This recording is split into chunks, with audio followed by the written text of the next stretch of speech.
Alright guys, Hidden Figures again. We are on chapter 5, and this is called The Double V. In the early 1940s, the Hampton Roads area was bustling with newcomers. The cities around the harbor, Newport News, Hampton to the north, and Portsmouth, Norfolk, and Virginia Beach to the south, had welcomed hundreds of thousands of new residents since the start of World War II. Between 1940 and 1942, the region's population had increased by more than 50%, so that was more than half. The area had emerged as a powerful military capital, and most of the jobs are now related to the war. Much of the work belonged to women. The sight of the women wearing coveralls and working at filling stations, a job that used to just be for men, no longer turned heads. Women now did all kinds of jobs: shined shoes, worked in the shipyard, and staffed offices. With men off to fight on the front lines, women power picked up the slack. The war operated around the clock, 3 8-hour shifts, and many businesses tried to keep pace. Some stores stayed open long hours. The movie theater showed movies from 11 a.m. to midnight, often featuring films with a strong dose of patriotism. Banks stayed open late to cash checks for workers. All of the new residents needed places to live. Landlords doubled their rent and still had long waiting lists. Water systems, electrical plants, schools, and hospitals struggled to keep up with the growing population. The government addressed the shortage by building 5,200 new houses in the east end of Newport News. Of those, 1,200 homes were built for African Americans in a separate subdivision. Welcome. Dorothy arrived in Newport News on a Thursday and started work at the Langley Memorial Aeronautical Laboratory the following Monday.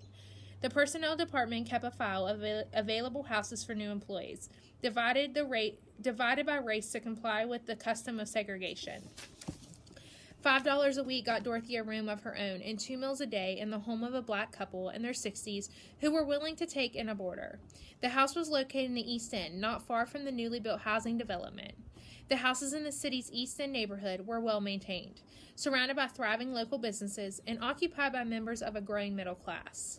City buses and trolleys circulated through the neighborhood from morning until night, as employees punched out from one shift met employees coming in for the next shift. The bus always seemed crowded, and the race-specific laws made commuting more difficult. Whites had to enter and exit from the front of the bus, while blacks had to go in and out of the back. Behind that was known as the colored line. Those in the back of the bus had to stand if the white section was full. When the buses were short on conductors, blacks had to enter at the front and push their way to the back section, then do the same in reverse to get off the bus. Blacks caught in the white section were fined or arrested. Even whites complained about the jostling and scrambling caused by the rules. This is an actual sign that you might have seen during segregation times. Race and patriotism. In Hampton Roads and across the country, relationships between blacks and whites became strained. Overcrowded buses, 6-day work weeks, constant noise, construction, shortages of sugar, coffee, butter, and meat, all of these factors became together to create tension. This was not a new problem. 2 years earlier, in his 1941 State of the Union address, President Franklin D. Roosevelt had promised that men of every creed and every race, whether they lived in the world, were entitled to the 4 freedoms: freedom of speech, freedom of worship, freedom from want, and freedom from fear. He pledged that the United States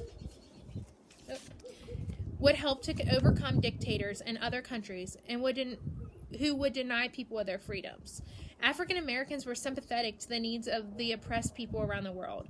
They shared the horror when they learned about the acts of the Germans against the Jewish citizens, limiting the jobs they could have, imprisoning them, denying them citizenship, treating them with violence, segregating them into ghettos, working them to death in a slave camp, and having them killed.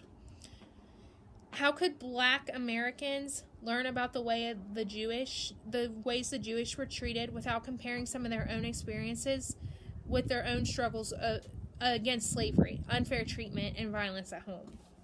For generations, African Americans had been promised to end discrimination, but instead of a greater freedom, the period between World War I and World War II, 1918 and 1941, saw segregation harden and become the law of the land.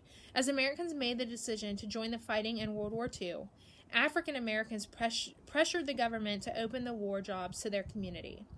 Leaders like A. Philip Randolph, who had helped make the Fair Employment Practices laws a reality, asked the country to show its patriotism by treating all citizens fairly. Black newspapers spoke out on the issue. Help us get some of the blessings of democracy here at home first before you jump on the bandwagon of freeing other people, and tell us to go forth and die in a foreign land, said B.P. Young, the owner of the Norfolk Journal and Guide. Should African Americans fight for freedom overseas when they didn't have that experience in their own homes? James Thompson, a 26-year-old cafeteria worker, made his case in a letter to the Pittsburgh newspaper. Being an American of dark complexion, these questions flashed through my mind. Is this the kind of America that I know worth fighting for? Will colored Americans suffer? Will colored Americans still suffer? These and other questions needed answered. I want to know, and I believe every colored American who is thinking wants to know too. What are we fighting for? This was the question asked by many African Americans in private and in public. African Americans were loyal to their country. They had a deep and abiding belief in the possibility of democracy. When Pearl Harbor was attacked and the United States joined the fight in World War II, the African American community closed ranks as they had done in previous times of war. They geared up to fight for their country's future and for their own. From this divide between feeling black and feeling American came the idea of the double victory.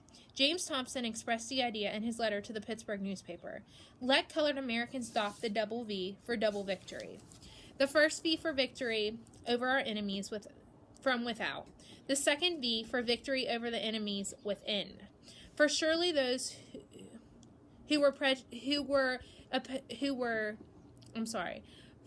For surely those who were open to the ugly prejudice here are seeking to destroy our democratic form of government just as surely as the Axis forces.